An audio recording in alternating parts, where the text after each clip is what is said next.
अस्सलाम वालेकुम नाजरीन, उम्मीद है आप लोग खैरियत से होंगे। नाजरीन, कल जब हमने व्लॉग रिकॉर्ड किया तो उसके बाद एक बहुत बड़ी डेवलपमेंट हो गई। हर तरफ पीपे खड़क गए, पूरी दुनिया परेशान हो गई। और इस भूचाल का एपी सेंटर जो है वो वाशिंगटन में था। अमरीकी सुप्रीम कोर्ट ने सदर ट्रंप का टैरिफ का फैसला गैर आइनी करार दे दिया। आपको पता है कि पूरी दुनिया में सदर ट्रंप ने जो तजारती टैरिफ लगाया। और सुप्रीम कोर्ट ने कहा कि ना ट्रंप, ना तू यह काम नहीं कर सकता। ट्रंप का क्या पॉइंट था? ट्रंप का ये पॉइंट था जी कि एक 1977 का कानून है, उसके तहत उसको पार्लियामेंट को भी पूछने की ज़रूरत नहीं, वो खुद ही ये काम कर सकता था ट्रंप का। लेकिन सुप्रीम कोर्ट ने कहा ना भाई ना, इंज नहीं काम चलेगा, तो लिहाजा उन्होंने उसको गैर आइनी करार दे दिया। अच्छा, जो चीफ जस्टिस है, पहली बात तो ये है कि चीफ जस्टिस इस तरह का कोई बुलडोज़र अकेला नहीं होता कि जो चाहे कर लेता है। यही है कि ओवरऑल जो ये 6-3 का फैसला था कि जो 6 लोग हैं उन्होंने उसके मुखालफत में वोट दिया थे, 6 जजेस ने, और 3 ने उसके हक में वोट दिया कि प्रेसिडेंट के पास ये पावर है। अब जो उसमें चीफ जस्टिस है, चीफ जस्टिस भी एक कंजर्वेटिव जज है। मतलब यह है कि रिपब्लिकन साइड का, और जॉर्ज डब्ल्यू बुश उसके दौर में उन्होंने इसको सुप्रीम कोर्ट का जज मुकर्रर किया था। और इससे पहले वो सदर ट्रंप के हक में बहुत सारे फैसले दे चुका है। यानी कि वो लोग जो कि जिन्होंने ट्रंप को माजी में रिलीफ दिया, उसमें ये चीफ जस्टिस भी शामिल था। जैसे कि उस पर कोई क्रिमिनल चार्जेस के हवाले से बाइडेन एडमिनिस्ट्रेशन कोई केस उस प्रोसीड करना चाह रही थी, इन्होंने उसको रोक दिया। इन्होंने कहा कि नहीं, उसको एज अ प्रेसिडेंट इम्यूनिटी हासिल थी कि जो उसने एज अ प्रेसिडेंट काम किया। बेसिकली कोई क्लासिफाइड डॉक्यूमेंट्स के हवाले से कुछ इशू था। फिर उसके बाद जो एक रियासत की जो सुप्रीम कोर्ट है, उन्होंने उसको उन्होंने कहा कि ये इलेक्शन नहीं लड़ सकता है, इस पर फ़लाँ फ़लाँ चार्जेस हैं। वो मामला आगे सुप्रीम कोर्ट में आया। सुप्रीम कोर्ट ने कहा कि नहीं, वो इलेक्शन लड़ सकता है। और आपने देखा है जो, यानी कि वो उन्होंने जो इलेक्शन लड़ाया ना, अब वो पूरी दुनिया से लड़ रहा है। तो ये जो जस्टिस रॉबर्ट है, इसकी सुप्रीम कोर्ट के टाइम पर ये काम भी हुआ। इसके अलावा और कई केसेस में उन्होंने इसको रिलीफ दिया। यानी कि जो इसकी कंट्रोवर्शियल पॉलिसीज़ हैं, उन्होंने कहा कि इसको इख्तियार हासिल है, लेकिन इस मौके पे उन्होंने कहा जी कि इसको इख्तियार नहीं है। अब यह है कि जो जस्टिस रॉबर्ट है, उसका पॉइंट बड़ा वैलिड था। उसने कहा कि मुझे ये नहीं पता कि ट्रंप ठीक है, जो टैरिफ ठीक है या नहीं। मुझे ये पता है कि जो सदर है, बहसीत सदर ट्रंप, ये अपने ओन पर ये काम नहीं कर सकता। इसके लिए उसको पार्लियामेंट में जाना पड़ेगा, जो कि यानी कि कांग्रेस में जाना पड़ेगा। तो लिहाजा ये नहीं गया, तो ये फैसला गलत है। उसके बाद जो ट्रंप है, वो उन्होंनी माँ बहने कर रहा है, वो आंदा है कि जज जड़े इन्होंने शर्म होनी चाहिए। अब ज़रा देखें, मैंने आपको उसकी चीफ जस्टिस की भी बैकग्राउंड ये बयान किया है कि एक तो वो प्रो रिपब्लिकन है, दूसरी बात कि वो इसके हक में माजी में बड़े फैसले भी कर चुका है। लेकिन होता क्या है कि इस तरह के जो लोग होते हैं ना, इनको कोई शर्म हया नहीं होती। बस यही है, यानी कि एक फ़ैसला खिलाफ आया नहीं, और उन्होंने कहा जी कि ये बंदा जो है ना, दुश्मनों के साथ मिला नहीं हुआ। अब यह उन्हें कहा कि मैनू फिर भी इख्तियार है। उसने फिर, यानी कि उसने पहले तो जो उसने टैरिफ लगाए थे, उसको तो सुप्रीम कोर्ट ने कैंसिल कर दिया। अब उसके बाद उसने फिर 10% पूरी दुनिया ने उन्हें कहा टन टन टन, यानी कि 10% जो है फिर लगा दिया। अब यानी कि जो सुप्रीम कोर्ट ने फैसला दिया है, उसके बाद और भी पार्टियां जो है वो मैदान में आ गई हैं।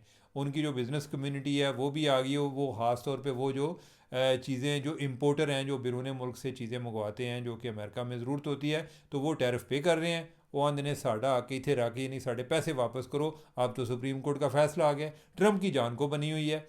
और अब वो क्या दोबारा ये कर सकता है या नहीं, ये नहीं आइडिया। लेकिन ट्रंप को जो है ना, ये बहुत बड़ा झटका है। इससे पहले अदालतें जो है ना, उसको उन्होंने इसी तरह जैसे उसको फ्री पास दिया हुआ था।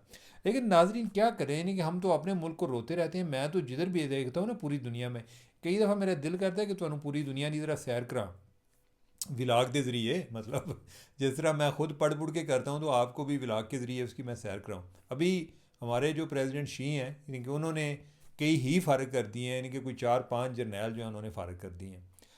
एक जो उन्होंने लास्ट टाइम जर्नैल फ़ारग किया, वो पूरी फ़ौज का सरबराह था, और उसको ये अपना बड़ा भाई कहते थे। और ये वाकई बड़े भाई वाला उनके साथ उनका एक मोहब्बत प्यार था। बेसिकली दोनों के बाप जो हैं, इन्होंने जो चाइना की जो आज़ादी की जंग है वो इकट्ठे लड़ी। और बाद में भी, यानी कि इवन उसको रिटायरमेंट के बाद इन्होंने उसको चीफ बनाया।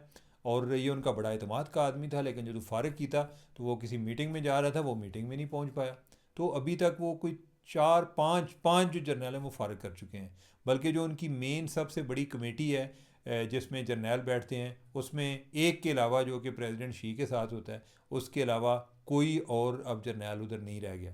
तो हम अपने जर्नैलों को रोते हैं। मैं चाइना की बात कर रहा हूँ कि उधर भी जो है ना हर घर कोई ना कोई लड़ाई जड़ी है ना कोई मसले चल रहे हैं। उधर जो ट्रंप है उन्हें पूरी दुनिया का जड़ा जीना हराम किया है। तो ये है कि उसको सुप्रीम कोर्ट ने को नस डालने की कोशिश की है। लेट्स सी कि क्या होता है, यानी कि वो इनकी लड़ाई आगे चलेगी, लेकिन ये है कि ये इसको एक बहुत गहरा एक घाव लगा है। अब मुझे लगता है कि अदालतें जो हैं वो ट्रंप को चैलेंज करना शुरू हो जाएंगी आने वाले टाइम पर। ट्रंप जो है ना, जो जिस तरह एक जो है ना वो क्या कहते हैं, बोल लेना चाइना शाप वाला, जिस तरह वो हर पासे टकरा मारता फिरता सी ना, अब मुझे लगता है कि अब वो चीज़ें उस तरह से ये नहीं कर पाएगा। अब हम आगे बढ़ते हैं, पाकिस्तान की तरफ आ जाते हैं। बड़ी अफसोसनाक खबर, और वो ये है कि बन्नू में जो सिक्योरिटी फोर्सेस पर एक खुदकुश हमला हुआ है, जिसके नतीजे में एक लेफ्टिनेंट कर्नल और एक सिपाही शहीद हो गए। नाजरीन, ये लोग जो हैं ये हमारी तवज्जो के मुंतज़िर हैं, ये हमारी दुआओं के मुंतज़िर हैं। इन्हें और कुछ नहीं चाहिए, ये मुल्क के लिए जान देते हैं। हमें इनको इनकी जो कुर्बानियाँ हैं इसको एक्नॉलेज ज़रूर करना चाहिए। हम इधर बैठ कर कोई व्लॉग करके ट्विटर पे कोई गालियाँ दे के हम अपना जो जिहाद करते हैं इसमें हमारा कुछ नहीं जा रहा होता। लेकिन ये लोग जो हैं जो अपनी जान दाव पर लगा के अपने मुल्क की हिफाजत के लिए लगे होते हैं, इनकी हर चीज़ दाव पर लगी होती है। और देखें, ये जो पॉलिसीज़ हैं, इवन ये जो लेफ्टिनेंट कर्नल है इसका पॉलिसी मेकिंग में कोई रोल नहीं होगा, उसका स्पाई का कोई रोल नहीं होगा। लेकिन यह है कि जो मुल्क के लिए फ़ैसले किए जाते हैं ये उनमें आगे जो है वो एक सफ़े अव्वल में जाकर लड़ रहे होते हैं। ये तालिबान के साथ लड़ते हुए शहीद हो गए।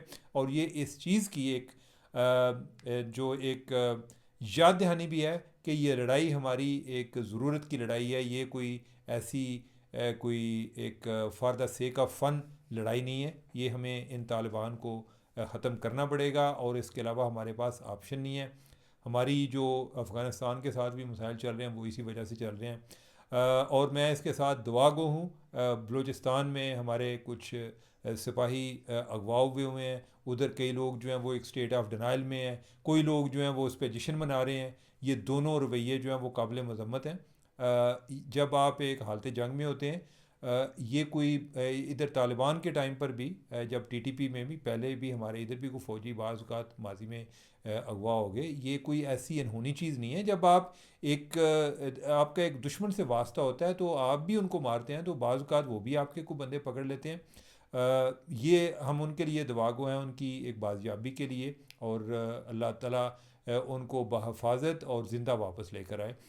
नाजरीन, अब हम अपने एक और आखिरी टॉपिक की तरफ, मैं आपने कोई देखा होगा, मैं कोई एक दो दिनों से उस पर वीडियो भी करना प्रोग्राम भी करना चाह रहा था, लेकिन मैं नहीं कर पाया। एक बच्ची थी वज़ीरिस्तान से, और वो बॉलिंग करा रही है और उसकी किसी ने वीडियो बनाई। आयना वज़ीर उस बच्ची का नाम था, और वो वीडियो बहुत वायरल हो गई, ना सिर्फ के लोकल लेवल पर लेकिन बल्कि इंटरनेशनल लेवल पर। इधर जो पेशावर ज़ालमे वाले हैं उन्होंने भी उसको अप्रिशिएट भी किया, उसकी कोई तरबियत करने की भी ठानी। इसके अलावा जो इंटरनेशनल प्लेयर हैं, कोई इंग्लिश प्लेयर, उन्होंने भी उस बच्ची को बड़ा अप्रिशिएट किया। लेकिन यह है कि उसकी एक डाउन साइड क्या हुई। जो बंदा जिसने उसकी वीडियो बनाई उसको तालिबान उठा के ले गए। ये ज़रा देखें, पता नहीं कितने वैशी किस्म के अजीब से लोग हैं। वो उठा कर ले गए जी कि आपने इस बच्ची की वीडियो क्यों बनाई है, और मतलब ये है कि आपने इसको इनक्रेज किया है, तो तू इधर आ जा। फिर जो है, यानी कि उधर जो मुकामी लोगों का कोई प्रेशर बिल्ड हुआ तो कई घंटों के बाद इतलात ये हैं कि वो उसकी वापसी हो गई।